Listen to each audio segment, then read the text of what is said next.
থেকে আব্দুল জব্বার বলছিলাম। জি।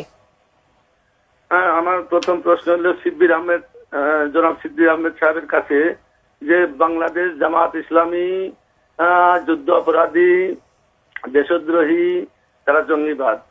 আমি যদি বলি জামাতকে বাংলাদেশ থেকে রাজনীতি থেকে একবারে বাদ দিয়ে দিলাম, তারপরেও কি দেশে সুশাসন বইবে কিনা? প্রশ্ন। ধন্যবাদ।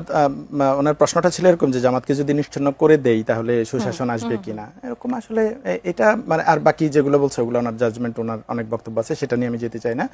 কোনো মানে জামাতকে নিশ্চিহ্ন করে দিলে সুশাসন আসবে কিনা এটা সাথে কানেক্টেড হচ্ছে যে জামাত থাকার কারণে সুশাসনে অসুবিধা হচ্ছে কিনা, বা জামাত বাংলাদেশে স্বাধীনের পর থেকেই দীর্ঘদিন ধরে রাজনীতি করছে, সরকারেও ছিল 1 থেকে 6 সালে, এবং জামাত যে সরকারে ছিল সেই সময় জামাতের 2জন মন্ত্রী ছিল, এবং 2জন মন্ত্রী খুব ভালোভাবে তাদের মন্ত্রণালয় চালিয়েছে। তাদের 2টা মন্ত্রণালয়ে যে দুর্নীতিমুক্ত ছিল এইটার ব্যাপারে বিরোধীরাও একমত। কেউ অভিযোগ করতে পারে না যে তারা দুর্নীতি করেছে বা দুঃশাসন করেছে বা কোনো অনিয়ম করেছে তাদের মন্ত্রণালয়ে। তার মানে বাংলাদেশের ইতিহাসে এই 2জনেই মন্ত্রী পাওয়া যাবে যাদের মন্ত্রণালয়ে কোনো ধরনের দুর্নীতির অভিযোগ আসে নাই। বাংলাদেশের পুরো ইতিহাসে এরকম কোনো মন্ত্রণালয় আর কেউ দেখাতে পারে নাই। আমি আগের কথা জানি না, গণতান্ত্রিক প্রক্রিয়া যখন শুরু হয়েছে না 91 থেকে যদি আমরা বলি এ পর্যন্ত কোনো মন্ত্রী এ কথা বলতে পারবে না, বা কোনো মন্ত্রীর ব্যাপারে মিডিয়া এভাবে কনফিডেন্টলি বলতে পারে না যে তাদের কোনো দুর্নীতি পাওয়া যায় না।